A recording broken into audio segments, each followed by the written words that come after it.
time for our first speaker, and this is a remarkable young woman. In fact, it's lovely that, that this is our first keynote speech, because I've had the great privilege of doing a lot of aid work and documentaries in developing countries to do with gender issues.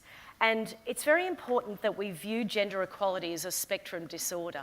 The kind of challenges we face in Australia certainly are a lot less than women in developing countries, but they're all on the same spectrum. It's all about disempowerment of women, whether we're talking about female feticide in India or the rate of domestic violence in Uganda. This woman I'm about to introduce to you is one of Westpac's 100 women of influence, and she's 22. How's that? That's impressive. Actually, no, she's 30. Sorry. I've lopped 8 years off her. I was so impressed by the fact at 22, she was activated by being introduced to the issue of human trafficking. You know, when I was 22, I was at the pub, I have to tell you. This is very impressive. Using her skills in events and marketing, she founded a group called Project Futures. Would you please welcome the extraordinary Stephanie Lorenzo.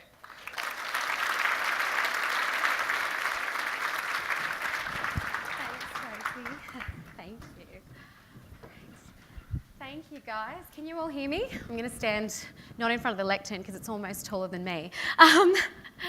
Well, thank you so much for having me here today. I'm so inspired and honoured to be able to talk to a group of amazing and powerful and inspiring women today about my journey on leadership and what I feel are some valuable sort of takeaways that I've learnt along the way. So as Tracy mentioned, my name's Steph Lorenzo. I'm the founder and CEO of Project Futures. We're a not-for-profit organisation that raises awareness and funding to support anti-human trafficking projects in Cambodia, Australia and Nepal. So how did this journey begin? What I'd like to talk about today is actually how I have this overarching theme about Project Futures, and you can see sort of within the lock. The lock is our sort of overarching logo. And it's about unlocking purpose. And I guess, didn't know what my purpose was when I was sort of 22. But throughout this story and this journey, I think I found it along the way. But one of the biggest things that I learnt about what I think is good leadership is taking action. So I'm a real action taker. Don't talk the talk if you can't walk the walk. That's sort of my motto in life. And Project Futures is really about collectively being inspired and taking action on an issue of injustice. So when I was 21, I was asked a question by a friend of mine. She was working for an organisation called Northcote Disability Services in Parramatta, just down the road from where I lived growing up. And she said to me, Steph, would you come on a cycle challenge through Cambodia? It's for the organisation that I work for. All you have to do is raise $5,000 and we get to go on this epic holiday and cycle 500 kilometres across Cambodia. I'd never been to Cambodia before. I was always interested in travel as a youngster. And so I said, do you know what? $5,000 doesn't sound like too much. Sure, I can rally up my friends. I can ask my family. I can raise $5,000. So together we sort of collectively started a fundraising journey. Has anyone fundraised in this room before for any charity? Good. A lot of you have. It is hard work. I mean, you have to, you know, you're asking people for money, you kind of feel bad about it. I, to be honest, didn't know much about the charity that I was raising funds for, but I knew it was good because Sarah worked for the organisation. So together we sort of came together and we actually collectively fundraised $14,000. So we were pretty stoked about this. But I have to say I was more excited about getting on a plane and cycling across Cambodia. So there I was, cycling through this amazing country. Who's been to Cambodia before? Anyone? A few people. It was epic. Now, I was born in the Philippines, but I was raised in Australia. I'd grown up with a dad that travelled back and forth from the Philippines to Australia, and so I was lucky enough to travel quite a lot when I was young. But something about Cambodia really hit me. I absolutely loved it. I guess growing up in a sort of the lucky country in Australia and quite a privileged background with my parents that worked really hard to put me through school and so forth. I'd never seen sort of the third world of the third world, if you know what I mean. When I went to the Philippines, we stayed with family, we went to shopping malls, we went to the islands. I'd never seen sort of the poverty side of a lot of these countries that I'd visited. And in Cambodia, it was the first time that I really did. We cycled from Siem Reap through to Phnom Penh, through to Sihanoukville, down to the beaches, and throughout these beautiful little countryside towns where we literally saw a lot of these people had never seen sort of white people before. Now, I know I'm Asian, but I was with a lot of other white people, so they had never seen us, and they were all there waving and smiling, and it was just the most phenomenal experience I'd ever had. But more than that, I picked up this book. Now, when I was in Cambodia, a few months before I went to Cambodia, I was in China with my parents on a holiday. And I was telling this lady on tour that I was going to Cambodia, and she goes, "You've got to read this book. It's about a woman sold into prostitution at a very young age. Her name's Somali Mom. If you find her book, definitely read it." So I did pick up this book in Cambodia, literally read it cover to cover in one night, and was just gobsmacked. It detailed this woman's life, Somali Mom, as someone who had been sold into the sex trade as a young girl. She was about 12 or 13. It was throughout the time of the Khmer Rouge, and she just grew up thinking that was very normal, that was life. And I think I went through this whole load of emotions. Like, obviously I was shocked and I was angry, and I was like, how is this happening? What does this mean? This is so far away from what I'm used to. But then it kind of moved into inspired and hopeful, and wanted to take action about this issue, because this woman with no formal education runs 3 centres that rescue, rehabilitate, reintegrate women and children who have been forced into the sex trade in Cambodia. So by the end of the book, she was named one of Time magazine's 100 most influential people, Forbes 500 most powerful women in 2009 and 2010. She was phenomenal, and I really felt kind of compelled to her story, and I was so inspired by the fact that she had come from nothing and look at where she's at now. And so I sort of said to myself, what can I do to help this woman? I was on this bike ride through Cambodia. The charity that I was raising money for didn't really have a link to Cambodia. So I'd made friends with the tour leader, the guy that ran the tours, who was actually Australian. He left banking when he was like 23 and cycled literally through Cambodia, Vietnam, Laos. Now he has a cycle company in over, I think, 7 countries with over 100 staff, taking people cycling through these beautiful villages and so forth around Asia. And so I made friends with him, and I said, can I organise a cycle challenge like this but for another organisation in Cambodia? And he's like, yep, we'll do the organisation, you get the people. And I was like, okay, that doesn't sound too hard, especially because I had the most epic time. So I came back to Australia. I organised I got friends of mine to help me create an information pack. Really, I only needed to get like maybe 10 people. That was sort of the minimum that he said. He goes, you get 10 people, this is the price it's going to cost, and you can put your fundraising minimum on top of that. And I said, okay, that doesn't sound too bad. So I just used the same model as what I'd used going over there.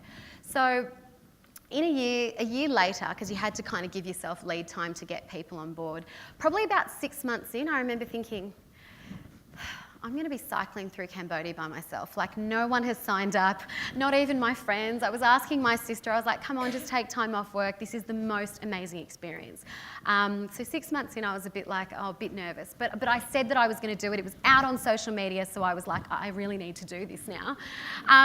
Anyway, another 6 months later, we actually, in a year's time, we had 21 people, and we organised an amazing cycle challenge through. So 21 people, there were people from Adelaide, there was someone from Canberra, I believe.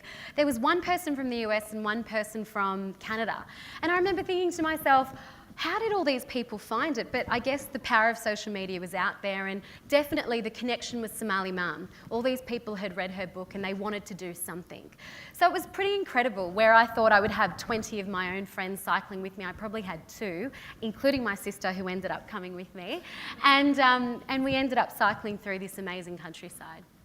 Now, it was incredible because I think, to me, this journey was very different to the first one, because there was sort of that on-the-ground issue that we could actually sort of touch and feel, if you know what I mean.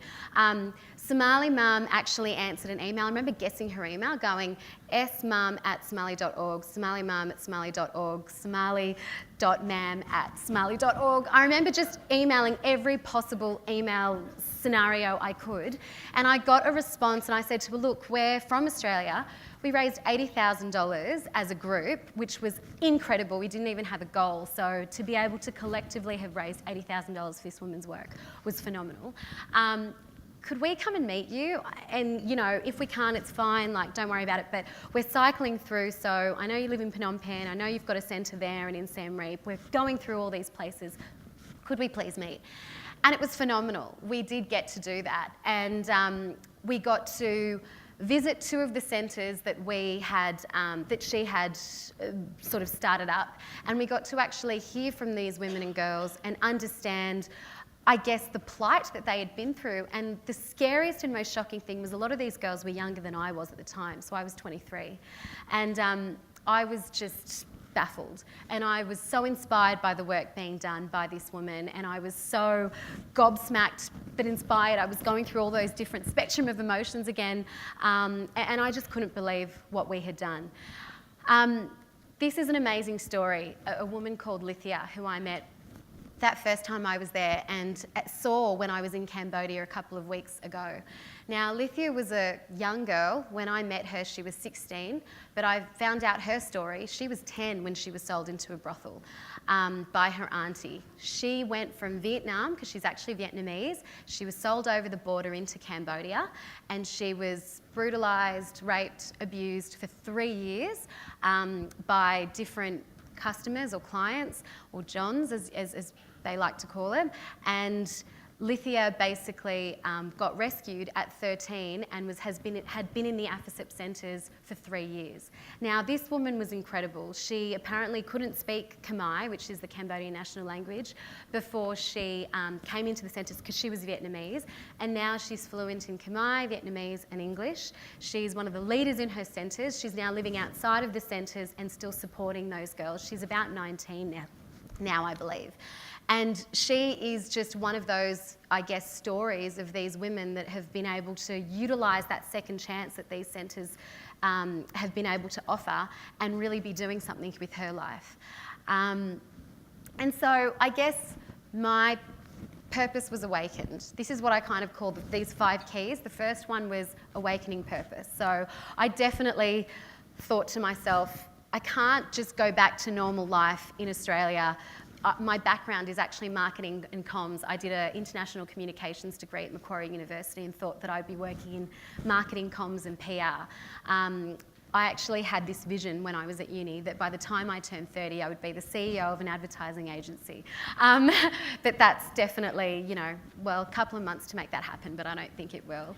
But my purpose was awakened. This issue of human trafficking, slavery, sexual exploitation. I was like, I can't know about this and I can't know about these women's issues and what's going on in Cambodia and do nothing. So, and I remember as well when I first started that first cycle challenge, I remember thinking to myself, this is going to be my good deed for my 20s. Like, we collectively raised $80,000. How amazing is that? I don't really have to do anything until I turn 30 anymore.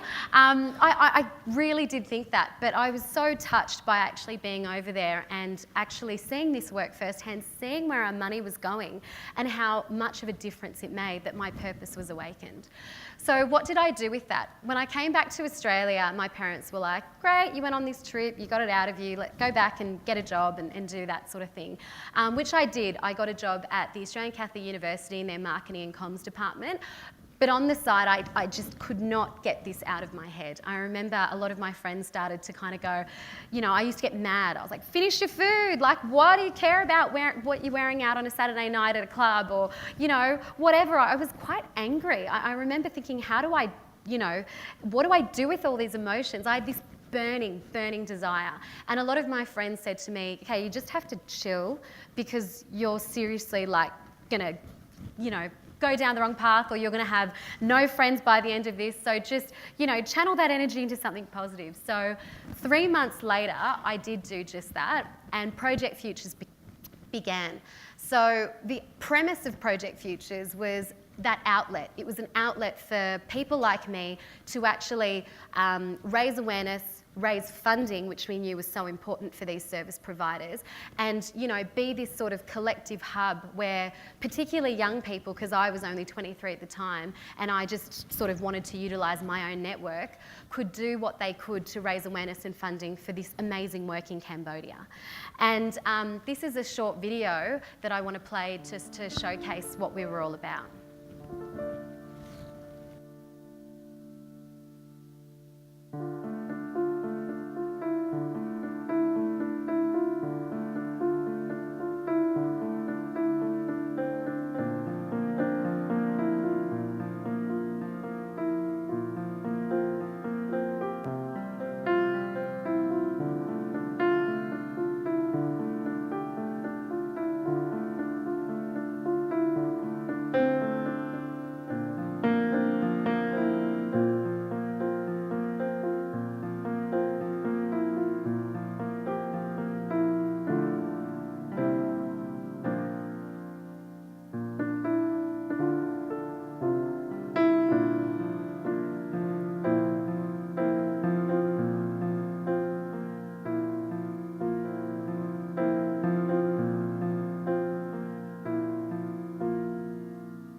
So Project Futures was born. Oh, thank you.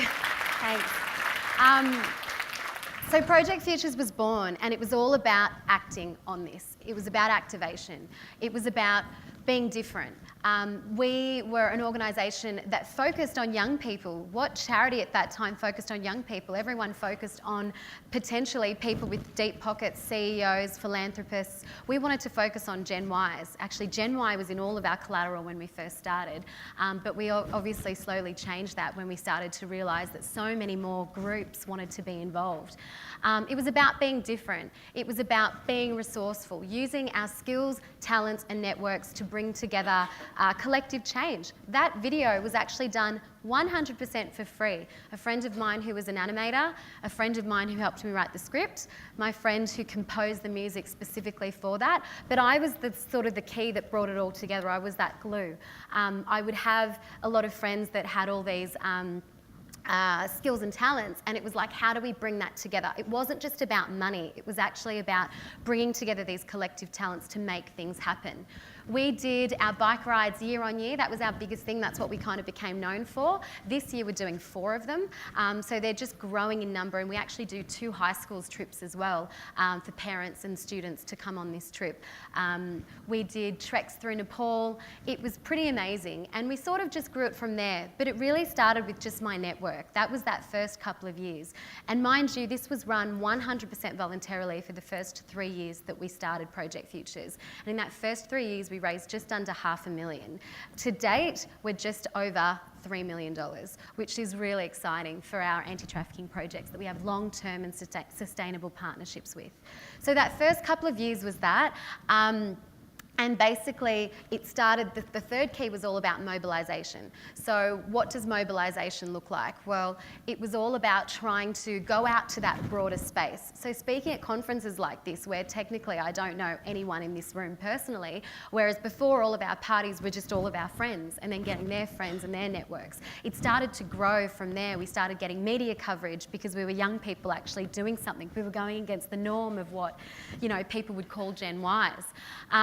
We started to create really interesting campaigns that included men, because we do know that there are a lot of great men out there, and this Stellar Fella campaign is actually by far our biggest annual campaign. We actually have a big party here in Canberra in August for it, but Stellar Fella became a way to influence and engage men to get involved in this issue. And we also had what was called a DIY program. So you can go online, download this program from our website, and we have templates for you guys to organise your own events in your own network, cities, wherever you are in the world. We've had things happen in Toowoomba, to Perth, to right here in Canberra as well. So it was all about mobilising, giving people tools to be able to be leaders and empower their own communities to get involved. We wanted you to be ambassadors for us. But obviously, when things are going really well, there are always roadblocks. And I'll just quickly go through this because I'm sure there might be questions on it. Some of you might have already heard of Somali Mum. She actually got some pretty bad coverage last year. A journalist who'd been following her for quite a while in Cambodia basically got on the front page of quite a sort of salacious magazine in America, is basically kind of questioned whether she was actually sold as a child, which was really quite sad. It was obviously shocking to us, someone that had actually done all of this groundwork, had built sort of a reputation, built a community that was inspired by this woman. Of course, you can think to yourself, when something like this comes out, could this be true?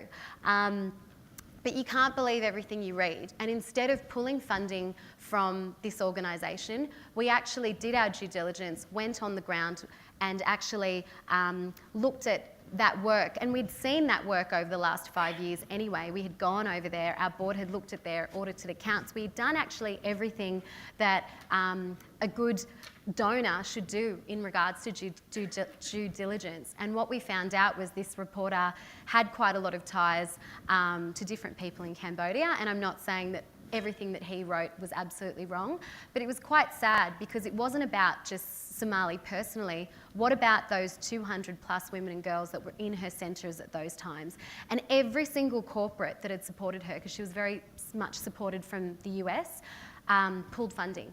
And last year, last 6 months of last year, Project Futures was the only supporter to support them, and we helped them build a new strategy. And this first 3 months of this year, where they started to build their new strategy, we've been the only one to support them, but slowly but surely we are getting people back on board. And that was really a tough time. But I guess in times like that, you have to always remember why you were doing these in the first place. Somali might have been the catalyst. She might have been the person that inspired me to begin this journey, but she definitely wasn't the reason why we continued to do the work that we did. So the fifth key is always to reflect and celebrate. This is something that I don't do very well because I'm always looking at what's the next thing or what's the next thing that we need to actually do to get things moving on the ground there. Human trafficking is one of the world's third largest organised crime. The numbers are actually staggering, and I don't want to tell you them because they kind of scare people away when you tell people about these massive statistics. That's why I like telling individual stories, because one girl's life is actually worth a lot more than a lot of these stats that you hear. Reflect and celebrate. It is all about celebrating the good things that you've done and remembering that. It's all about, so anyway, these are the 5 keys. I know I'm running out of time. In terms of wanting to find and unlock your own purpose. So you guys might be in different areas in your career or life where you are trying to sort of figure out what you want to do, or you're trying to figure out whether that career is the best thing for you, or whatever it is, whatever that path. But I feel like unless you unlock your purpose and that reason that you want to get up every morning, I think it's all about being active and making sure you go out there and find your passions. And I've just got 5 other key takeaways that I want to leave you with to make you, to maybe help you find that, or depending on where you are at the journey.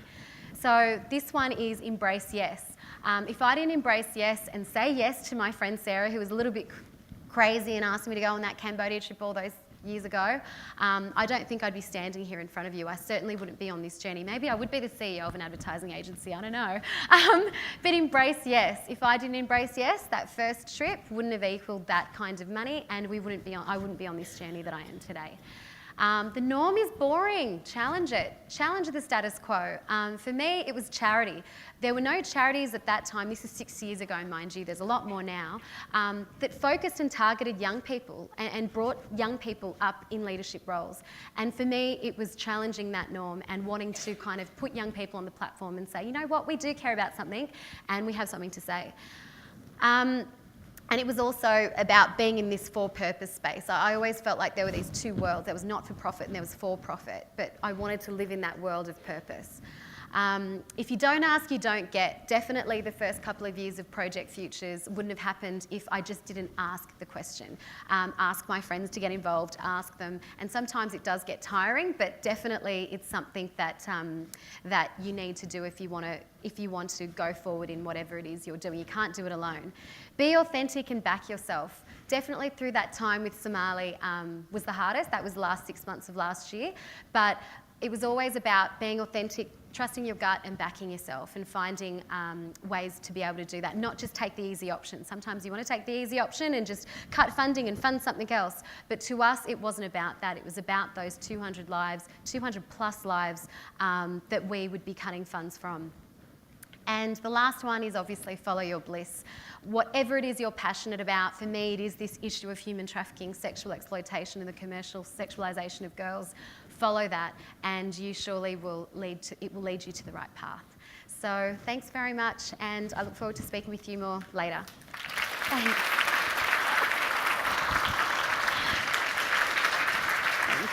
Thank you so much, Steph, for your tenacity and your passion. Now, we've got about 5 minutes for questions. We've got some roving mics here, and of course, you can speak to Steph in the breaks as well. Who'd like to ask a question? I covered everything.